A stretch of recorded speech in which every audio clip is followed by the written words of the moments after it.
दरम्यान वाढवण बंदराला केंद्र सरकारनं मंजुरी दिली आहे। आता हा प्रकल्प नेमका काय आहे पाहुयात एनडीटीव्ही मराठीचा एक स्पेशल रिपोर्ट।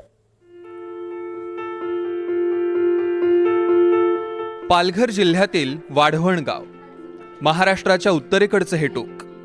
इथून काहीच अंतरावर महाराष्ट्र गुजरातची सीमा आहे। गेल्या काही दिवसांपासून हे गाव जागतिक स्तरावर चर्चेत आहे आणि याचं कारण आहे इथे प्रस्तावित असणारा बंदर प्रकल्प।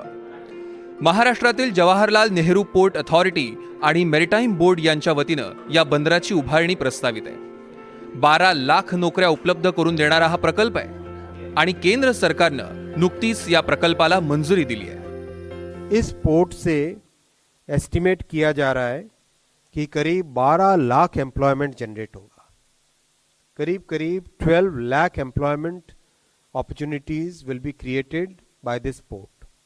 This is going to be a mega terminal and this will be an integral part of the IMEC corridor. जो इंडिया मिडल ईस्ट कॉरिडोर है उसका एक इंटीग्रल पार्ट ये पोर्ट होगा। It's going to be a very big port. It will be constructed by the joint venture of Jawaharlal Nehru Port Authority and Maharashtra maritime board. इसका complete construction 2 phases में होगा। Phase 1 जो 2029 तक complete होने का plan है, उसमें 15 मिलियन TU कैपेसिटी क्रिएट की जाएगी और उसके बाद में फेज 2 में अनदर 8 मिलियन टन्स करके टोटल 23 मिलियन टन्स की 23 मिलियन TU की कैपेसिटी इसमें क्रिएट की जाएगी।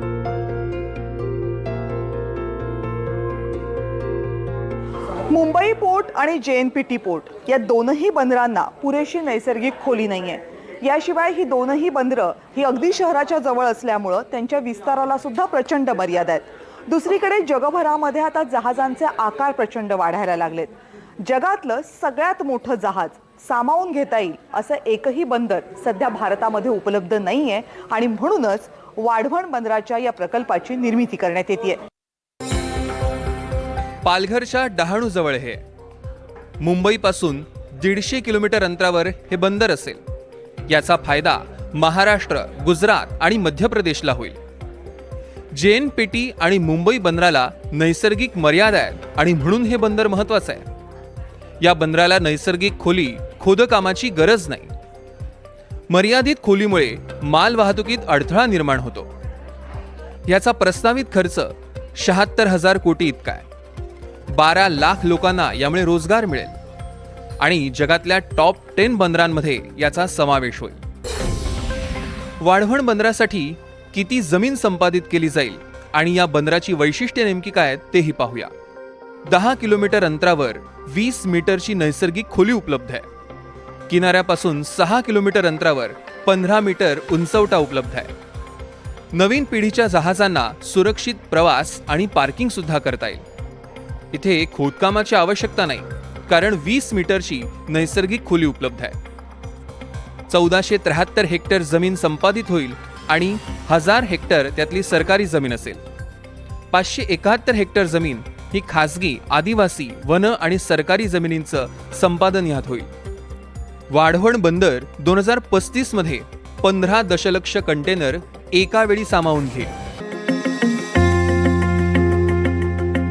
पालघर जिल्ह्यातील वाढवण परिसरात प्रामुख्यानं आदिवासी आणि मच्छीमारांची वस्ती आहे। या सगळ्यांची उपजीविका इथल्या निसर्गावरच अवलंबून आहे। बंदरामुळे इथला निसर्ग नष्ट होईल आणि आपल्या उपजीविकेवर गदा येईल असं स्थानिकांचं म्हणणं आहे। स्थानिकांच्या विरोधाचे मुद्दे नेमके काय तेही पाहूया। वाढवण बंदराचं ठिकाण हे डहाणू पर्यावरण संरक्षण प्राधिकरणाअंतर्गत येतं। डहाणू तालुक्यात उद्योग बंदी नियमावली आहे, पण तरीही वाढवणला मंजुरी देण्यात आली।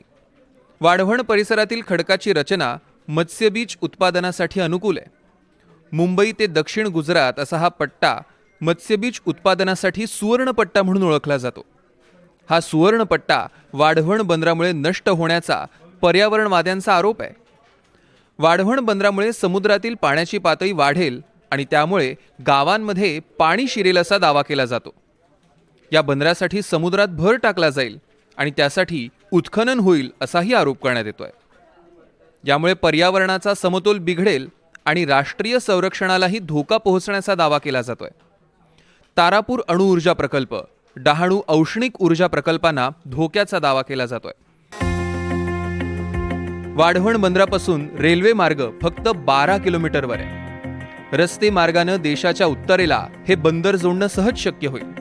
बंदराचा पहिला टप्पा 2029 तर दुसरा टप्पा 2034 पर्यंत पूर्ण होणं अपेक्षित आहे.